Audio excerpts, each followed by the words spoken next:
It's showtime. Hey everybody, Django Fett here, hunting down games, comics, TV shows, movies, and more. And this is a review for Star Wars Episode 1, the mangas. So I have in front of me the Episode 1 mangas because the 20th anniversary of Star Wars Episode 1 is going to be occurring pretty soon. And I and a few others actually enjoy the prequels. So essentially I'm going to be reviewing the prequels a little bit later, Episode 1, 2, and 3.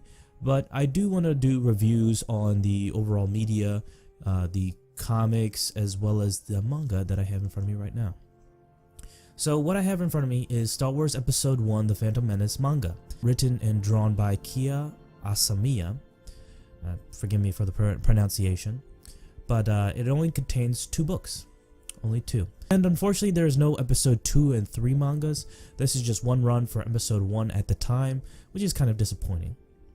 And as you can see, it's kind of hard to tell because I have the camera a little bit twisted, but you can see it actually matches. It connects. It looks really good, but it's really hard to tell. But as you can see with the pod racer going like this, it's not completely aligned. As you can see with the face, the lips, even the starship, and the pod racer, it's not completely aligned. Even the lightsaber too.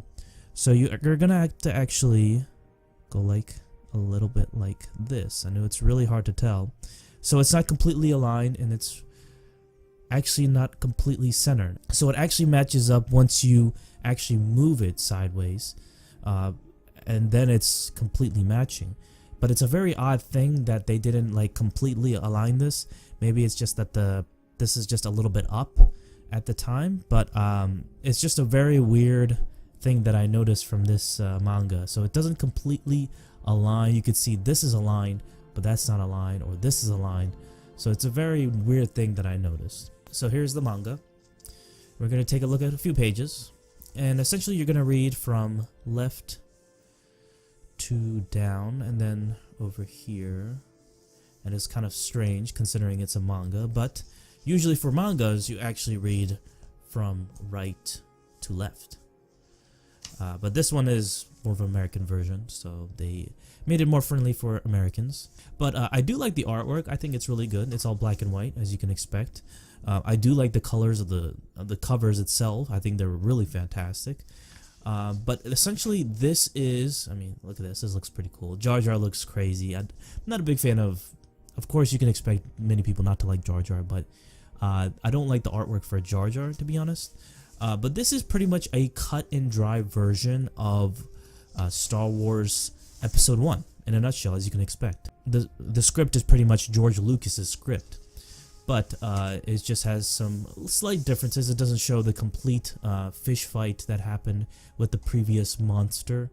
It actually just goes from this fish to the bigger giant fish.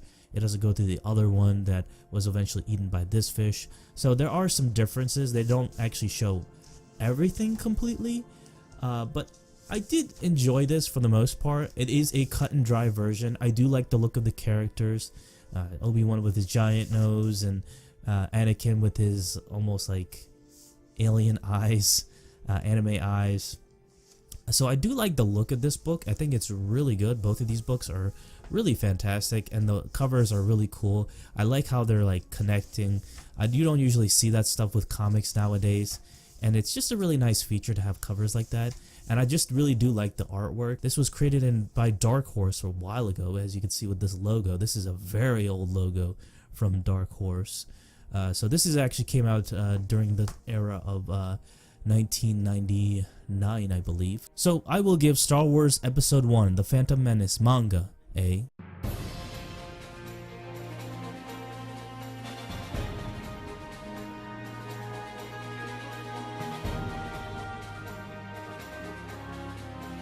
It's a pretty good read. I don't think it's anything crazy by any means. It doesn't really add anything else. But if you're a big fan of Star Wars Episode 1, you really like that stuff associated with it when it comes to the comics and whatnot, then I do recommend you get this manga. It's a nice little collector's item for sure. I'm actually going to go into Episode 1 when I actually delve into my prequel review, when I actually watch the movie again, examine it, probably scene by scene or go into details of episode 1 in that later movie review.